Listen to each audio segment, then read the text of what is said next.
some of the things that Neil brought up about the police department? I think that was the question he Yeah, asked. systemic racism in law enforcement. Let's address that, because that's a you know what? very Since you're going to address that, just go ahead and answer. The question was, can you explain what systemic racism is?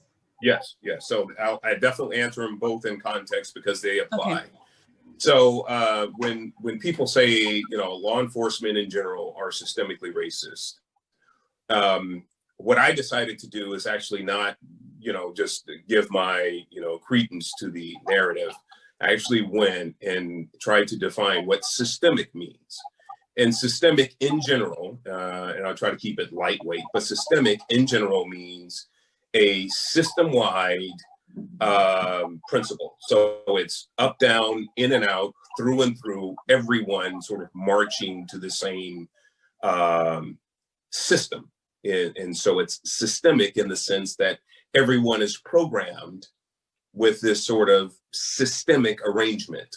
So when you think about systemic racism, what that means is that what you're saying is all law enforcement, everybody, up, down, in and out, that are part of the law enforcement apparatus, have this systemic view and are racist.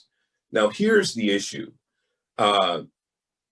Law enforcement agencies are made up of majority minority so officers, including captains, including administrative personnel. The law enforcement agencies writ large across the United States actually have more minorities in positions, whether it be administrative, front office, back office, IT, but essentially more minorities than whites. And because leftist progressives tell us minorities cannot be racist because they don't have positions of power, then that means that by their own definition, that law enforcement cannot be systemically racist, because it's not system-wide, because it's majority minority that make up the law enforcement force across the country. And because minorities can't be racist by their own definition, their narrative falls apart. It's a lie. It can't be. Now, so that in itself, let's just take that off the table. But I did find actually two entities that I can quantify that actually do fit the definition of systemically racist. And one of those organizations has been around since the early 1800s. That particular entity has actually put a lot of people in judgeships. And as a result, and that particular entity actually created the slavery as a practice in America. That particular entity, because they had judges, progressive judges, and all of that as well, when we had instances of Jim Crow laws, black codes, and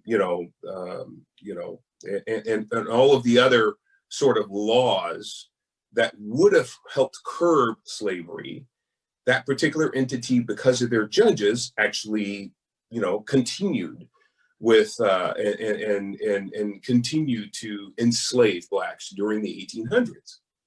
Now, when we actually got to the end of slavery and during times of Reconstruction, that particular entity actually created their own militia, called it the KKK.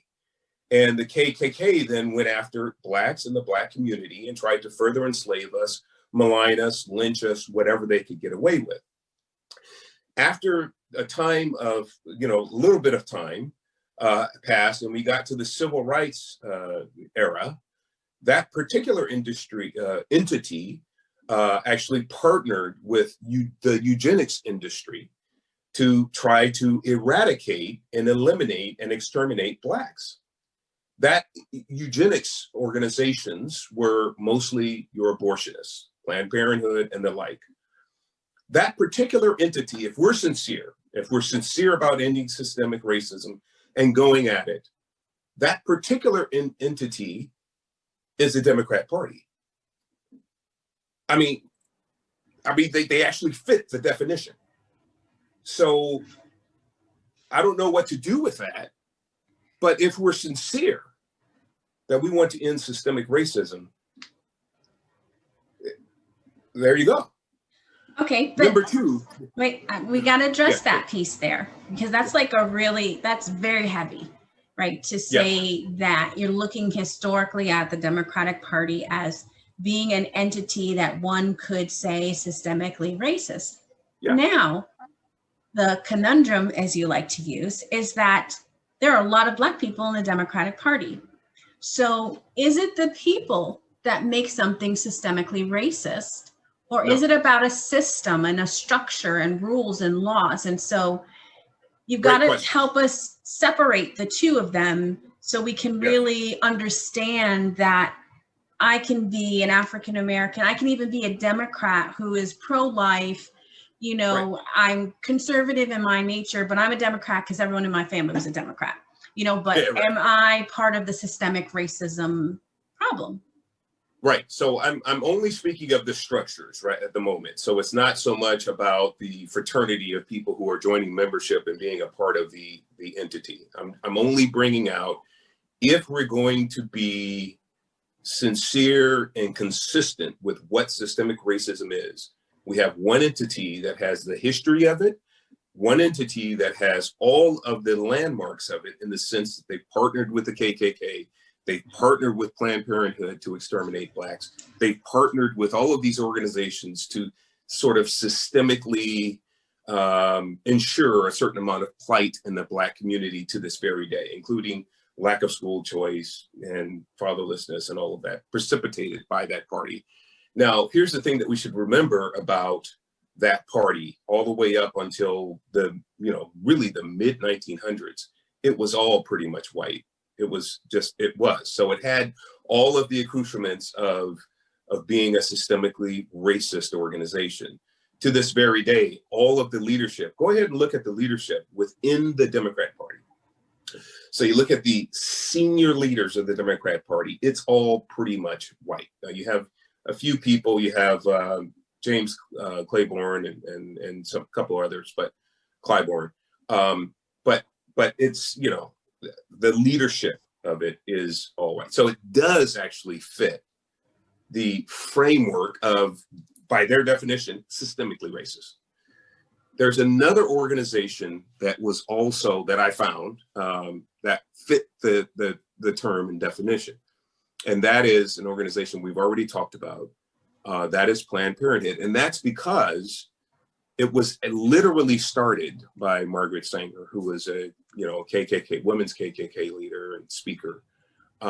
She actually started by saying, look, we don't want the word to get out that we want to exterminate the Negro population.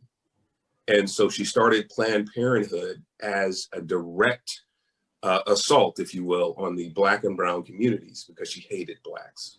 She called Blacks the weeds of society, the scourge of society, reckless breeders.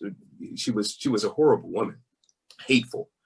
And if you look at Planned Parenthood, all of their leaders, all across the, really their top echelon leaders have been and are still pretty much to this day all white. Now they've tried to include an Asian a few years ago, and now they, and they're trying to bring some more color in, but they actually fit the definition as well. So those are two systemically racist organizations that I found that actually fit the definition of systemic racism.